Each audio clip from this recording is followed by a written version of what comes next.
Tomorrow, the whole community is going to honor those who have died in the line of duty in Southwest Florida. There's going to be a fallen officer memorial at 9 o'clock in the morning at Centennial Park in Fort Myers. This is an annual event. It's the way we remember fallen officers from Fort Myers Police, Lee County Sheriff's Office, and Florida Highway Patrol. Everybody's invited to attend and pay tribute to those who made the ultimate sacrifice. The event will also recognize the start of National Police Week, which begins this Sunday, May 12th, through Saturday, May 18th. One of the men running to be your next Lee County Sheriff is getting some big endorsements from the two men who used to hold the position.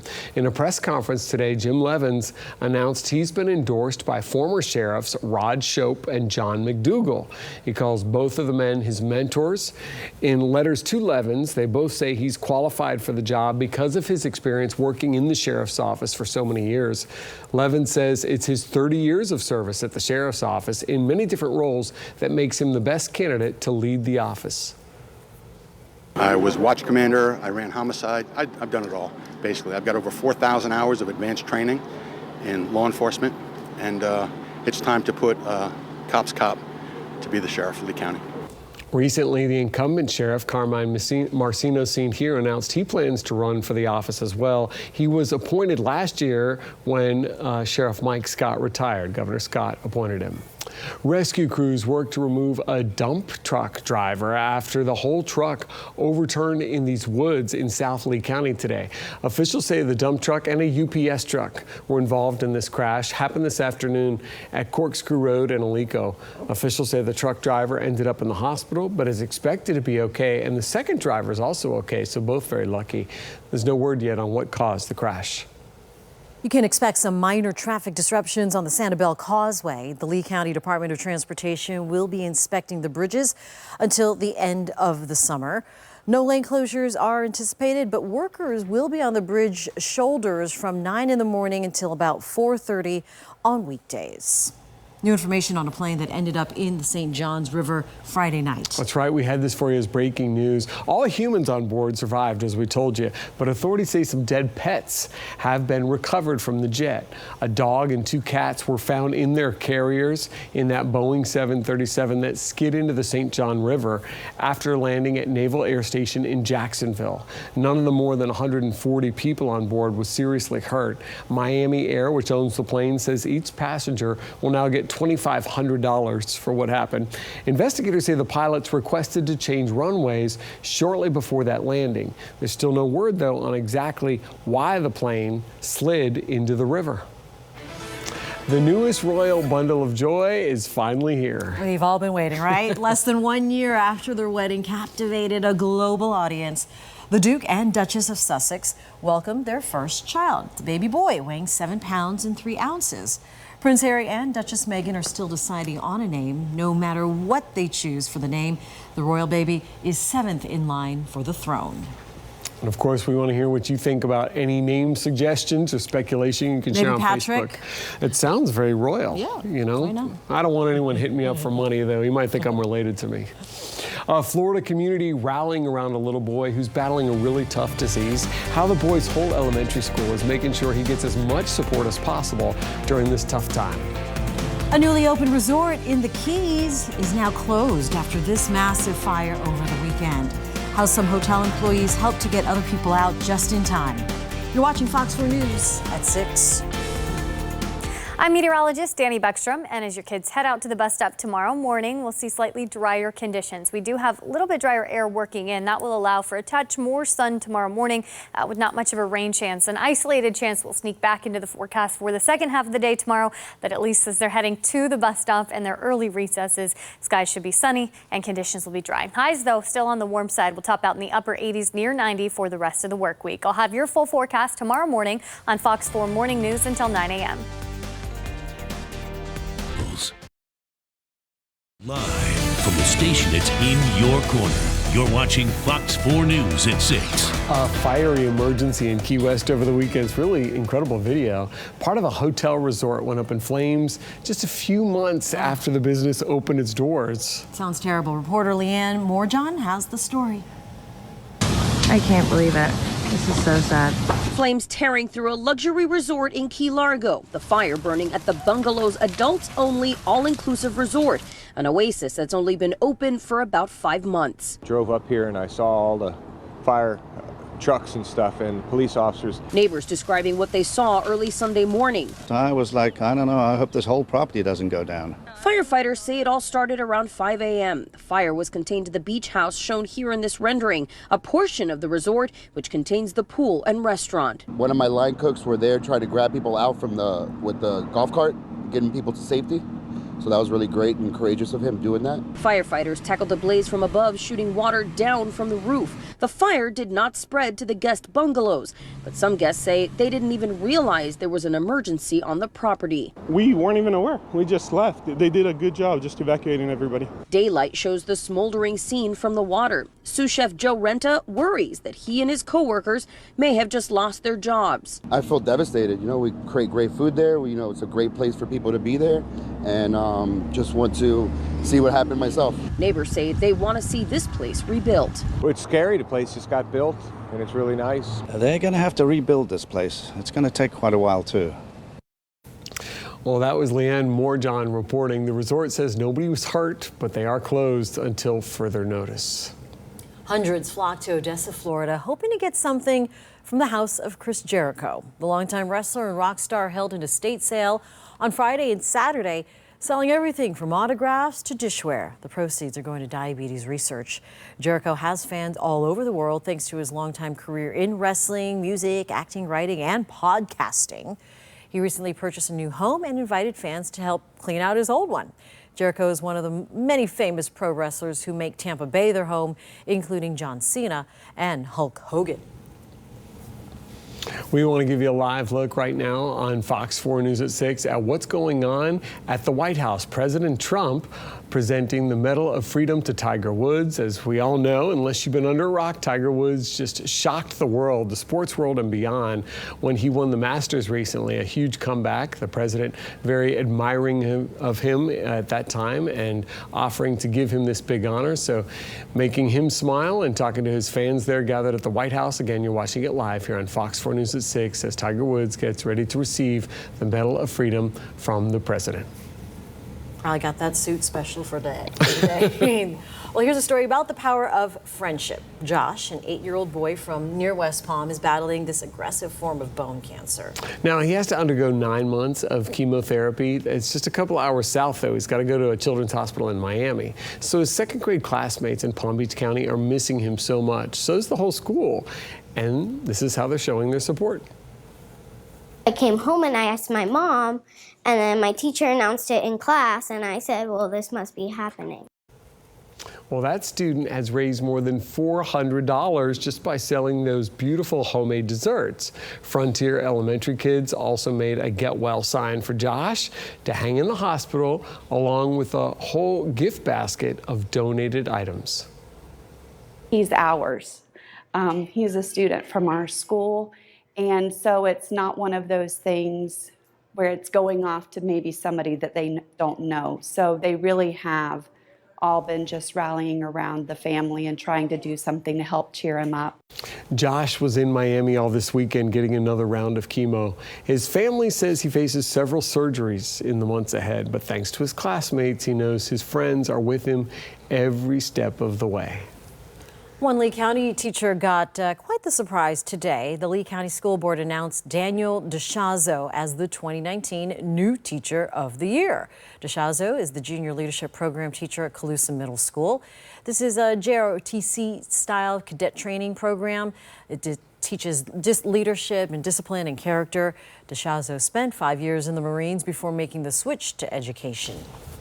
Well, this could be a deal for Mr. DeShazo or perhaps some others. This is Teacher Appreciation Week we're in right now, a time to say thanks to those who are preparing our next generation for a bright future. And in honor of this, some local restaurants are offering some sweet deals. This week, teachers can grab a free appetizer with the purchase of an entree at Cheddar's.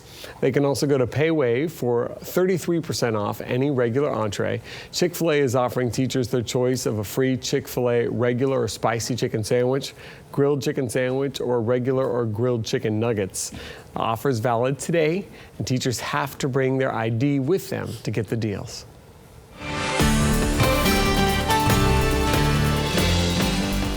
All right, live look at our Storm Smart Sky Cam tonight from the Best Western waterfront in North Fort Myers, showing skies partly to mostly cloudy across the area. Not much rain in southwest Florida this afternoon. As a result of those southwesterly winds that have been keeping most of the storm chances inland, it looks like that's going to change a bit as we get towards the middle part of the week. As we start to get more of an easterly flow, that should allow more of the storms to start firing up on our side of the state. Now, even then, it doesn't look like it will be a big chance for rain here throughout the week. Storm Shield Fort Doppler, though, is tracking a little bit of rain right now. Glades, Hendry, Inland, Collier. You can see some of these heavier downpours just due south of Clewiston, right on the Palm Beach and Hendry County line as they kind of drift off towards the west. Extreme northeastern Glades County around Buckhead Ridge, and those are tracking up towards Okeechobee County. Some heavier downpours there. So we'll be watching to see if we see a few more of these pop up as that outflow boundary, the rain-cooled air from the storms earlier, tries to push back towards the west. So Moorhaven, Palmdale, maybe a heads up for you guys. Could see a shower or two before the evening is up. But most areas, though, will be staying dry.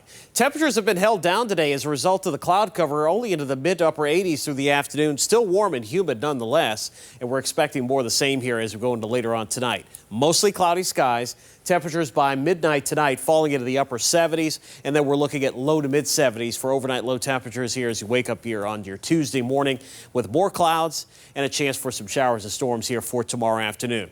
Notice where everything is moving. The storms develop and then they push inland and then eventually off the Atlantic coast. Now we're going to start to see things change a bit as we get a front that's going to be weakening and sagging into the area here for tomorrow. We'll start to get more of an easterly wind or east to northeast wind, and that should allow for a few more storms to pop up on our side of the state. That combined with the winds aloft that'll be changing direction as well. So here's a look at Predictor. Starting off tonight, you can see the storms that are out there now. They should dissipate after sunset, and then we should be mainly dry overnight. Skies are going to stay mostly cloudy. Those big storms that are out over the Gulf, the tops of those storms are blowing off over the state, and that will remain the case through tomorrow morning. So we'll start the morning off with some filtered sunshine, and then watch what happens tomorrow afternoon. We're going to start to see storms firing up again with the Gulf sea breeze, and I think with the lighter winds, we should see the storms develop a little bit closer to our area. So I do think that along the Highway 29 corridor we'll have the best chance. Those will continue across our area tomorrow evening. And then notice the clouds coming from a different direction on Wednesday, east to northeast, and we're expecting a few storms to pop up on Wednesday afternoon, although the chances right now looking widely scattered at best, so not a widespread situation by any means. Tonight's forecast down to 72, a few inland storms. Tomorrow, 89 under a mixture of cloud and sunshine with a light east-northeasterly wind with about a 30% chance for a late-day storm. Here's a look at your marine forecast. Seas 2 feet or less, northwest winds at 10 knots, inland waters a light chop. 7-day forecast, storm chances continue for the rest of the week. Highs upper 80s to around 90, overnight lows around 70, and then more of the same here heading into the weekend as well.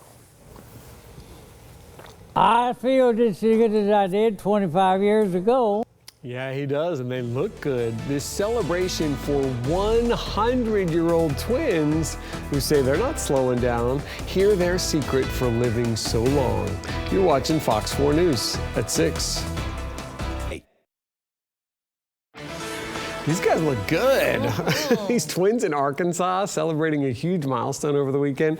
James and George Morrow turned 100. Love it. Their secret to looking young, they say, to always be honest and truthful. And while age is just a number, the twins still enjoy the simple things in life, like gardening.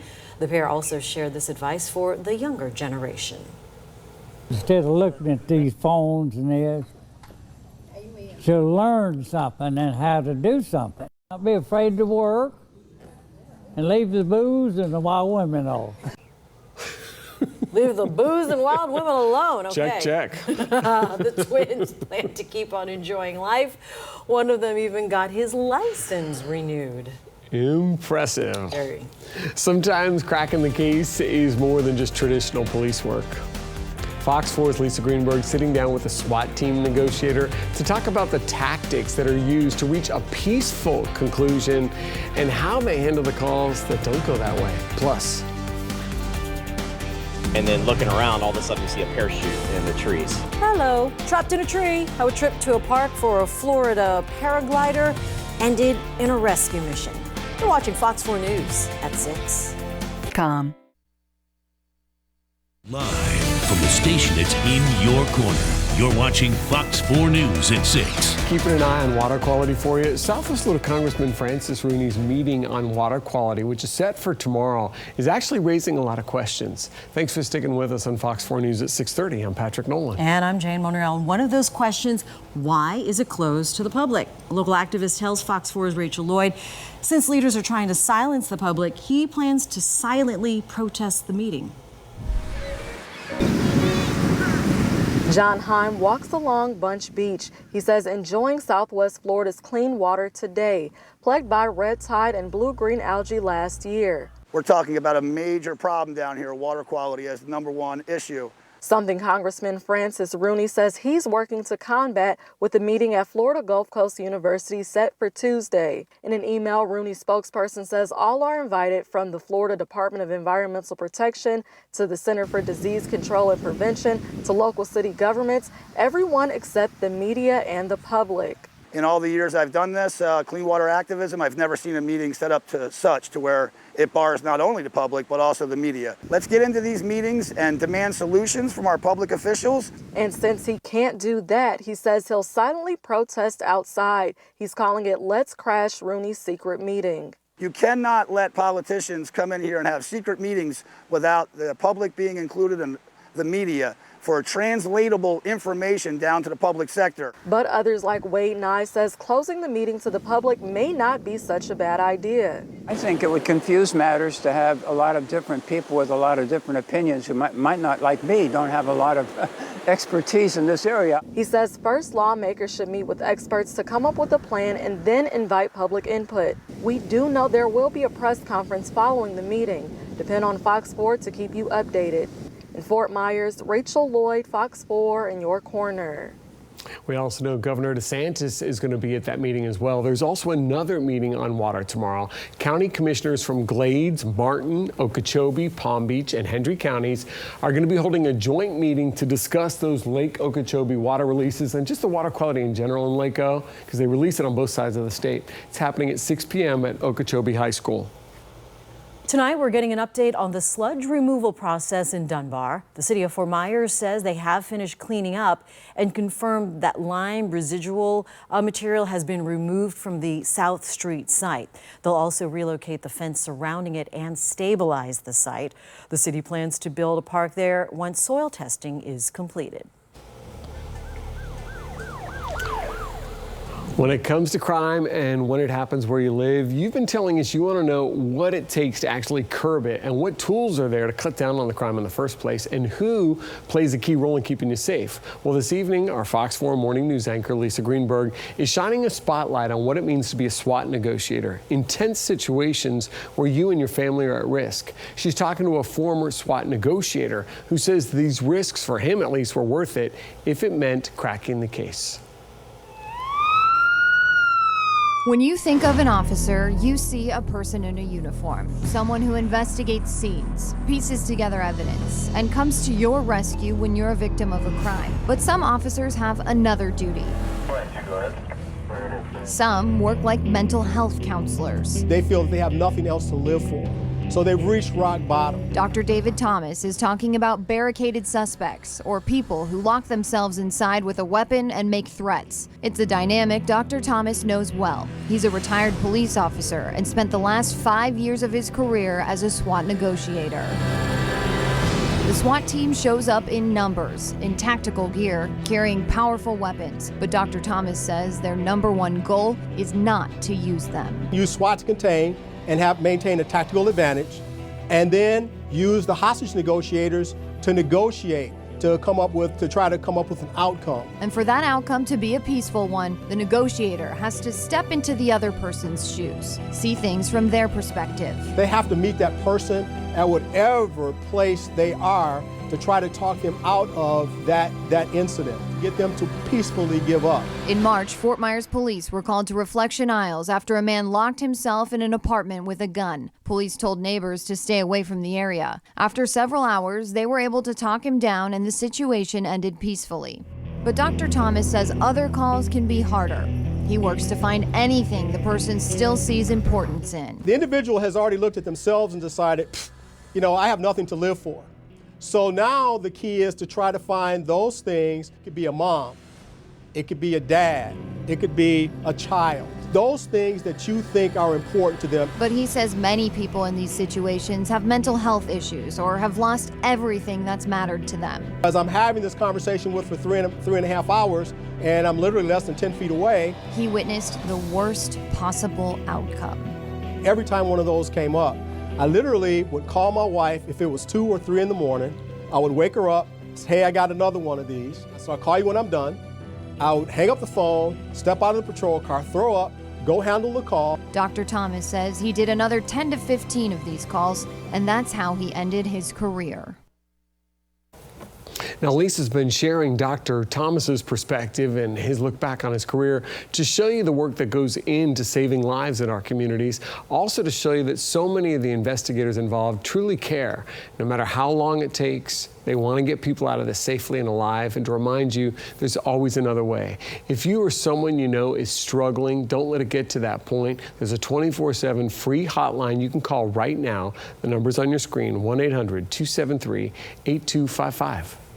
A hectic scene at a Jacksonville park. A paraglider had to be rescued after he got trapped in some trees about 80 feet in the air. This happened at the park yesterday. Witnesses caught the rescue on camera.